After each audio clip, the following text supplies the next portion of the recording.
Okay. Lock in.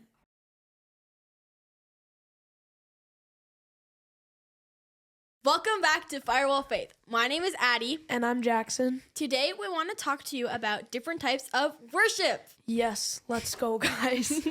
So, in reality, everyone worships in their own ways. A lot of people think that they aren't worthy with their worship because they're not doing the same thing as the person next to them. But in reality, all worship is worthy to God. Everyone's worship is equal, and everything we do to worship God is enough. Yeah. I think that going off of that, it's also like when someone else is like raising their hands, you feel like, oh, but I need to raise my hands. Or if someone isn't raising their hands next to you, oh, I should raise my hands. But really, you should just listen to how God calls you because he has a calling for how he wants you to worship. So, yeah. Okay, so I wrote a thing down. I said, don't worry about the person next to you, behind you, or in front of you. Only think about how you want to worship the Lord and how he is calling you to. Yeah, so we're going to really deep dive on this today, and we're going to go through some Bible verses.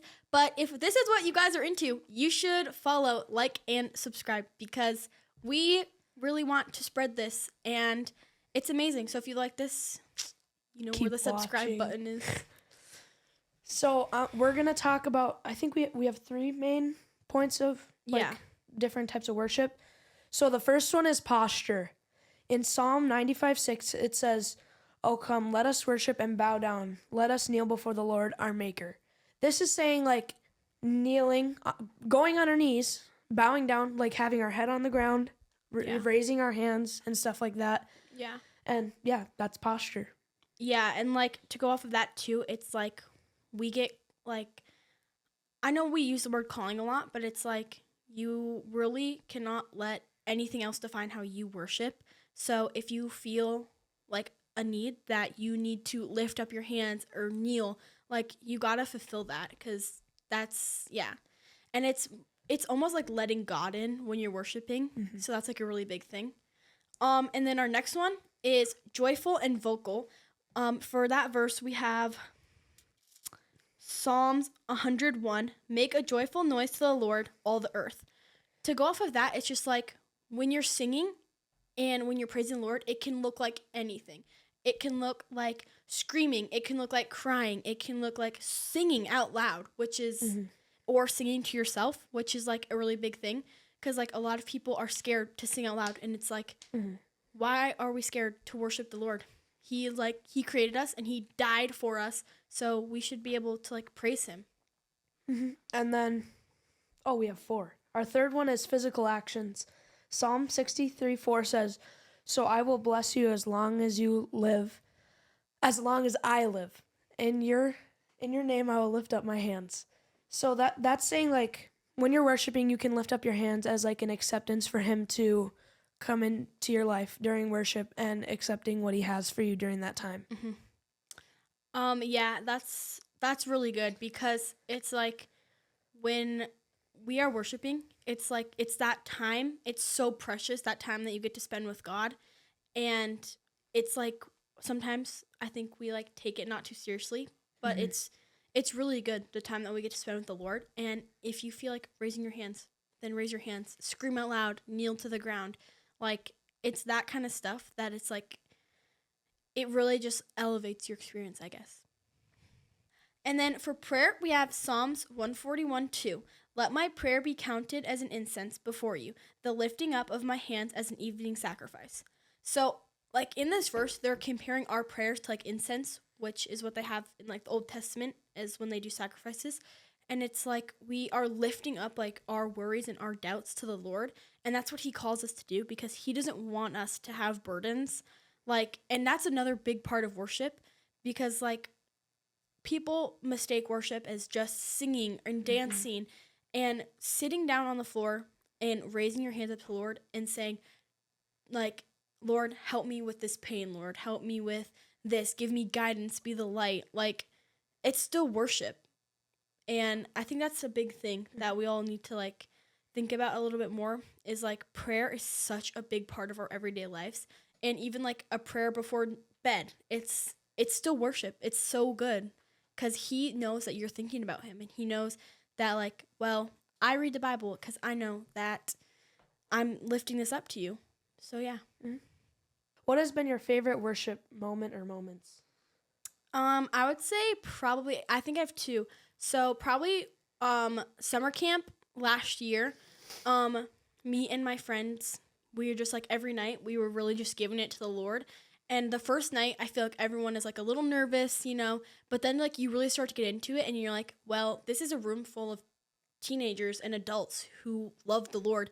And I think one of the biggest things was just like that I was openly worshiping, which is something that I was like, I struggled with it, but like openly worshiping and just like raising my hands and singing out loud and crying. And it was a really big thing. Has there been a moment where you saw the Spirit moving during a worship event? Yeah, for sure. So again, at summer camp is a really big thing. So you guys should go to a worship summer camp. But I will have to say, like, both summers. I've only been twice, but both summers, because it's like you really see people getting healed, and like I felt it through myself too. I was praying for this guy, and like I guess I've never like prayed for someone like felt like a really like huge calling, but like I was like being drawn to him for some reason, and I went over there and he started bawling, and I didn't even know what I was praying for, but then I just felt words come out, and it was like the Holy Spirit really works through you when you don't know what's coming. And I didn't know this kid, and it was like I knew exactly what he needed. What are some ways you worship on your own, like in your own time? I would say probably I read the Bible a lot, and that's one thing that really helps me. It's just like in struggles, like you can look up what are good books of the Bible for stress or for sadness or for anger, and the Bible really has answers. Like that's one thing I've really like reading the Bible more. That's one thing I've really noticed is that there's answers in the Bible, and it's amazing what he calls. And I would say listening to worship music, like prayer and worship can be anything, no matter how many people are in the room. Worship matters, and it works through you, no matter who's around you or what's around you or what song it is. But yeah, what have been some of your favorite worship moments? Probably just like at summer camp also, first and second year going, just hearing the laughing and the crying just made me so happy that so many people were connecting with God. Yeah. Has there been a moment where you have saw the Spirit moving during a worship event? Yeah, so first year of youth camp that I was able to go, this current ninth grader prayed for me, and she just started like saying things that like I never told anybody else. Like she just knew, and that's like words of wisdom that God gives people to pray over that you wouldn't like normally tell other people, but they told them so they could give you a specific prayer for him to move through them and into you. Yeah. And what are some ways that you worship on your own? I like lay in my bed and play worship music, and then I also in the mornings wake up and read my like devotional every morning. Yeah.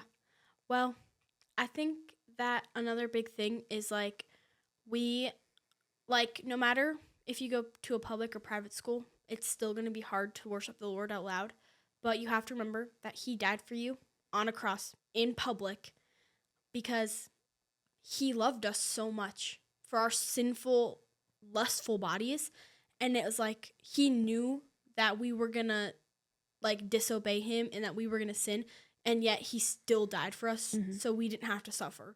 And you sometimes like when I'm feeling a little self-conscious about like raising my hands, I just think that like Jesus died for us in public, so we should not just worship him in private, but also like around our friends, and like saying his word out loud, it's still worship because like you're giving him the praise that he deserves.